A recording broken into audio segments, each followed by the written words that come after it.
Chega mais, torcida gloriosa, torcedor do Botafogo. Bom, nessa semana que aconteceu de tudo no Fogão, a gente passou a semana inteira aqui dando notícias para vocês, falando sobre diversos assuntos, entre eles a vitória do Botafogo. Fizemos aquela cobertura lá no estádio Newton Santos também, já lançamos ontem aqui, já falamos sobre tudo. A gente precisa falar agora sobre o cara do ano, Rafael Navarro. E os números de Rafael Navarro, o quanto são impressionantes, e aquela questão que fica no ar, né?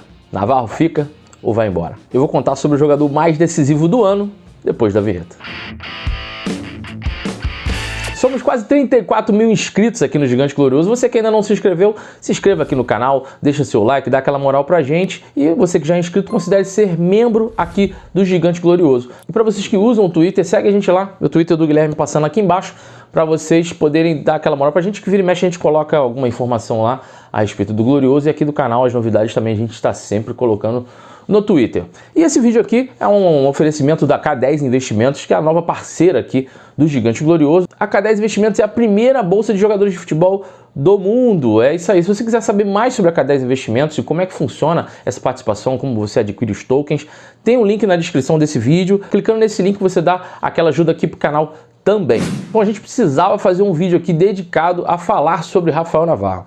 Não é exagero quando a gente fala que é o jogador mais decisivo do ano, porque os números mostram isso. O artilheiro tem 12 gols na competição, 8 assistências e chegou a 20 participações diretas na Série B. O Navarro ele só ficou de fora de um jogo na Série B quando ele foi suspenso, né, por tomar o terceiro cartão amarelo. Na época até rolou aquele boato, né, de que como ele já tinha externado que não ficaria no Botafogo, a galera, pô, fez de propósito, quer sair e tal.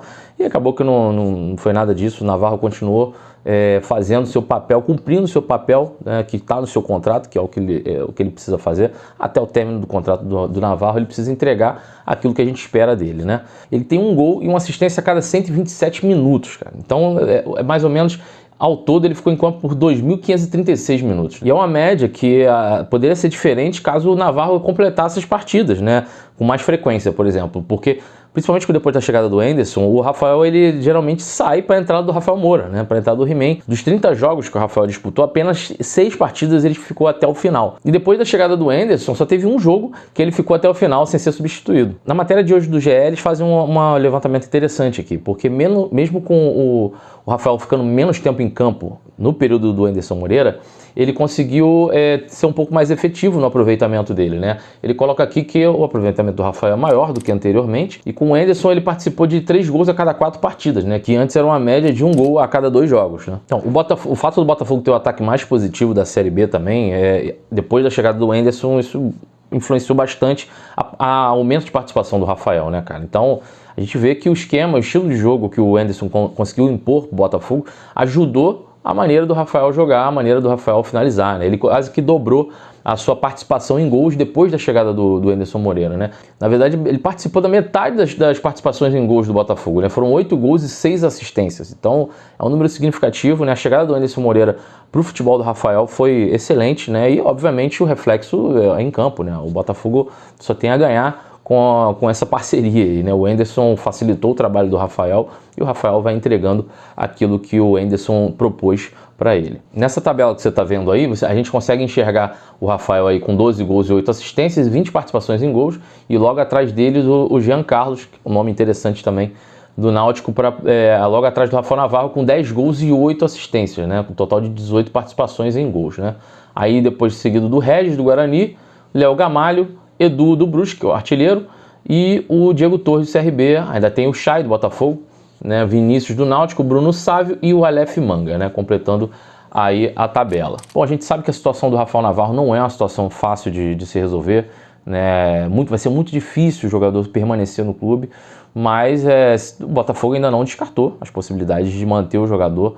Óbvio que depois dessa semana, com essas questões que surgiram, que já estão basicamente esclarecidas, né, o Botafogo já postou sua nota esclarecendo, mas mesmo assim, a carta enviada pelo elenco do Botafogo ao GE, isso acaba gerando uma cartada do Rafael Navarro, caso ele não fique no Botafogo, né? Existe uma espécie de justificativa. A gente até conversou sobre isso na live de ontem. Se você não assistiu a live de ontem, a gente recebeu o Pedro Depp do setor visitante, foi um bate-papo bem tranquilo, bem à vontade, e falamos muito sobre essa questão do Rafael Navarro, sobre essa carta dos jogadores, enfim.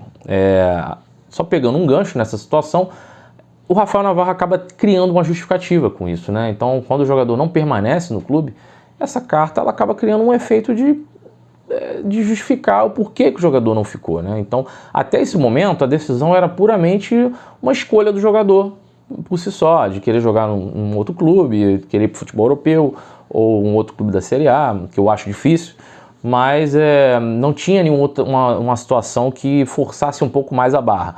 Agora, com essa carta aí, com esses problemas, de acordos que o Botafogo não cumpriu o segundo jogador, mas que o clube já se justificou na nota, como a gente postou no vídeo de ontem aqui, isso acaba criando uma justificativa para o jogador não permanecer no clube. Mas acredito ainda que essa cartada final do Botafogo, como o nosso Eduardo Freeland falou em entrevista recente, eu acho que ela pode acontecer e até o final do ano essa decisão vai ser tomada pelo Rafael. A gente espera que seja uma decisão que favoreça ao Botafogo, mas caso contrário, que o Rafael tome o destino que lhe parecer a melhor opção, né? Desejo sucesso ao Rafael e espero que, assim como ele vem fazendo até agora, cumpra seu contrato até o final do ano, normalmente nos ajudando a esse acesso, que ele certamente saindo do Botafogo, conquistando esse acesso, vai sair daqui com as portas abertas, certamente, para voltar assim que for possível. Por enquanto é isso, plantãozinho do almoço aqui, só para a gente falar um pouco sobre a importância do Rafael Navarro aqui nessa trajetória do Botafogo na Série B, o quanto ele está sendo valorizado e o quanto seria importante ele permanecer no clube, mas obviamente fica a critério do jogador essa decisão, a gente só vai saber basicamente isso provavelmente mais próximo aí de dezembro, que é quando encerra o contrato do Rafael. Eu fico por aqui, mais tarde tem vídeo aqui, qualquer novidade a gente vai trazer aqui no meio da tarde, 6 horas também tem mais vídeo aqui no canal. Um forte abraço a todos vocês, um bom almoço e saudações alvinegras. Fui!